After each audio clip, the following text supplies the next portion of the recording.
اعوذ باللہ من الشیطان الرجیم بسم اللہ الرحمن الرحیم اما بعد فقد قال اللہ سبحانہ تبارک و تعالی بسم اللہ الرحمن الرحیم ان تصوموا خیر لکم ان کنتم تعلمون۔ پروردگار عالم اپنی پاک و پاکیزہ کتاب میں ارشاد فرما رہا ہے کہ اے روزہ داروں روزہ رکھو، اے ایمان والوں روزہ رکھو، کیونکہ روزہ وہ بہترین عمل ہے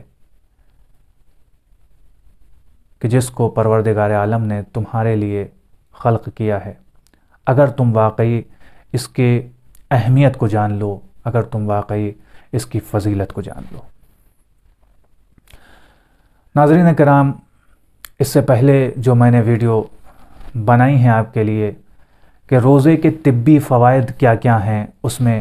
نے پہلے تو معدے کے سلسلے میں ذکر کیا، دوسری ویڈیو میں جگر کے سلسلے میں ذکر کیا، اور آج کی ویڈیو میں جو میں ذکر کرنے والا ہوں وہ یہ ہے کہ کس طریقے سے جب انسان روزہ رکھتا ہے تو اس میں خون کی جو کمی ہو جاتی ہے، وہ خون کی کمی اس کے لیے نقصان دہ ثابت نہیں ہوتی ہے۔ جیسا کہ آپ لوگوں نے سنا ہوگا اور اکثر و بیشتر مومنین اور مومنات کے زبان سے یہ کلمات سننے کو ملتے ہیں کہ روزے میں انسان کے اندر کمزوری واقع ہو جاتی ہے اور یہ ہو جاتا ہے تو اس کے لیے نقصان دہ ہو جائے گا، تو یہ ہو جائے گا، کھانے پینے کا صحیح خیال رکھنا چاہیے۔ وہ بالکل بات آپ کی صحیح ہے کہ انسان کو کھانے پینے کا بالکل خیال رکھنا چاہیے، لیکن اس کا مطلب یہ نہیں ہے کہ انسان پرخوری کرنے لگے۔ پرخوری اس کا کوئی راہ حل نہیں ہے۔ اس کا اگر کوئی واحد راہ حل ہے تو وہ یہ ہے کہ انسان وہ چیزیں زیادہ استعمال کرے کہ جس کے ذریعے سے اس کے اندر قوت آئے، ان چیزوں کا زیادہ استعمال کرے کہ جس کے ذریعے سے اس کے اندر جو مائع کی کمی ہو گئی ہے، اس کے اندر جو پانی کی کمی ہوگی روزے کی وجہ سے، وہ پانی کی کمی اس کے لیے پوری ہو جائے۔ بیشتر اور بظاہر جو دیکھا گیا ہے وہ یہی دیکھا گیا ہے کہ ایسا ہوتا بھی ہے۔ جب روزہ دار انسان روزہ رکھتا ہے تو اس کو اس بات کا احساس رہتا ہے اور وہ عام دنوں کے بنسبت بہت ہی زیادہ ان چیزوں کا استعمال کرتا ہے کہ جو اس کے لیے مفید ثابت ہوں اور اس کے لیے جو کمی روزے کے ذریعے واقع ہو رہی ہے اس کو وہ پورا کر دیں، جیسا کہ پروٹین ہے یا والی چیزیں ہیں، جو شربت ہے، پانی ہے یا جوس وغیرہ ہے، ان چیزوں کا استعمال بظاہر روزے میں زیادہ کرتے ہیں ہمارے تمام برادران اور خواہران جو روزہ رکھتے ہیں، تو اس کی فکر کرنے کی ضرورت نہیں ہے۔ دوسری چیز یہ ہے کہ انسان کو اس بات کی فکر نہیں کرنی چاہیے کہ روزے کے ذریعے سے ہمارے اندر کمزوری واقع ہو رہی ہے یا ہمارے لیے نقصان دہ ثابت ہوگا۔ نہیں، بالکل ایسا نہیں ہے، کیونکہ جس ذات نے ہمارے اوپر روزوں کو فرض کیا ہے وہی ذات ہماری اس کمی کو بھی پورا کرنے والی ہے اور ہمارے اندر قوت بھی پیدا کرنے والی ہے۔ یہی وجہ کہ آپ نے دیکھا ہوگا کہ بعض اوقات جب آپ سحری نہیں کرتے ہیں تب بھی آپ کے اندر وہی قوت محسوس کرتے ہیں آپ اپنے اندر کہ جو آپ سحری کے بعد محسوس کرتے ہیں۔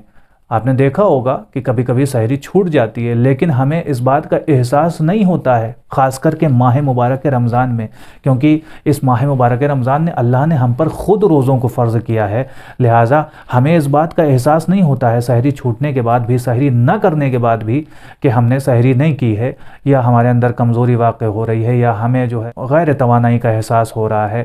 نہیں، ایسا نہیں ہے، بلکہ اللہ ہمارے اندر اس قوت کو ڈال دیتا ہے، اس ہمت کو ڈال دیتا ہے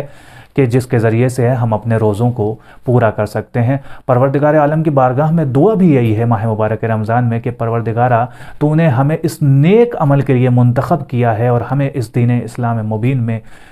خلق کیا ہے اور اس کو اختیار کرنے کا ہمارے لیے ایک موقع فراہم کیا ہے، تو معبود ہم سے وہ تمام تر اعمال کو دینے کی ہمیں توفیق عطا فرما کہ جو تیرے نزدیک محبوب ترین اعمال ہیں، جس سے تو راضی ہو جائے اور تیری ذات کی رضا ہی ہمارا واحد مقصد ہے۔ عزیزوں، آج جس چیز کو مجھے عرض کرنا ہے وہ یہ ہے کہ اگر روزے کے ذریعے سے انسان کے اندر خون کی جو کمی واقع ہو جاتی ہے اس سے انسان کے دل کو بہت زیادہ آرام ملتا ہے، انسان کے دل کو جو ہے وہ سکون مل جاتا ہے، وہ آرام محسوس کرتا ہے اور دل کی بیماریوں سے بھی اس کو نجات مل جاتی ہے جب انسان روزہ رکھتا ہے۔ اور اس کے علاوہ جو رطوبت خارج کرنے کا جہاں سے انسان کی رطوبت جو خارج ہوتی ہے اس جگہ کو بھی بہت زیادہ آرام ملتا ہے۔ وہیں دوسری طرف انسان کے خلیوں میں اور انٹرسیلولر جسے کہتے ہیں اس میں اس کی وجہ سے اس کا عمل جو ہے وہ بہت تیزی سے واقع ہونے لگتا ہے کہ جو اس میں چونکہ مائع میں اس کے جو یعنی جو رطوبت والی چیزیں ہیں جسم کے اندر اس میں چونکہ کمی واقع ہوتی ہے، لہٰذا اس کے عمل میں بہت زیادہ اضافہ ہو جاتا ہے اور وہ تیزی سے کام کرنا شروع کر دیتا ہے۔ اسی طریقے سے جو لعابدار جھلی ہوتی ہے کہ جس کے ذریعے سے انسان کی رطوبت کا اخراج ہوتا ہے، اس میں بھی اس کا عمل بھی بہت ہی تیزی سے شروع ہو جاتا ہے اور عام دنوں کے بنسبت وہ بہت زیادہ سے عمل میں آ جاتا ہے۔ اسی طریقے سے جب انسان روزہ رکھتا ہے تو اس کے پٹھوں کو بھی آرام ملتا ہے، اور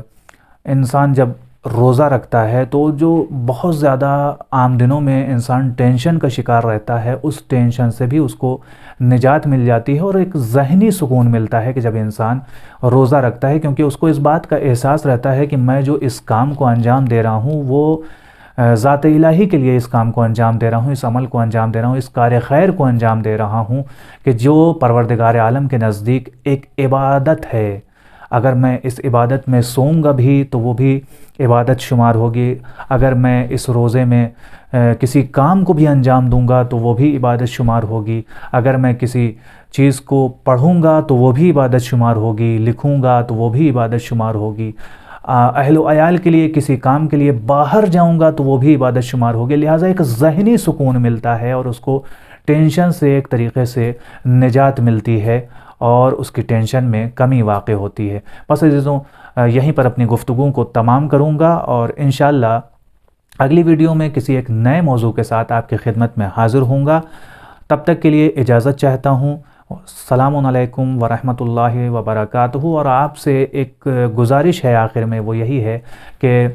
حقیر کے اس چینل کو سبسکرائب کرنا نہ بھولیے گا، ویڈیو کو لائک اور شیئر کرنا نہ بھولیے گا، کیونکہ جب آپ سبسکرائب کریں گے تبھی آپ کو الگ الگ موضوعات پر ویڈیو دستیاب ہوتی رہیں گی، اور میری کوشش یہی رہتی ہے کہ الگ الگ موضوع پر آپ کے لیے کوئی ایک نئی ویڈیو لے کر حاضر ہوتا رہوں تاکہ آپ کے علم میں اضافہ ہوتا رہے اور میرے بھی علم میں اضافہ ہوتا رہے۔ السلام علیکم، خدا حافظ، التماس۔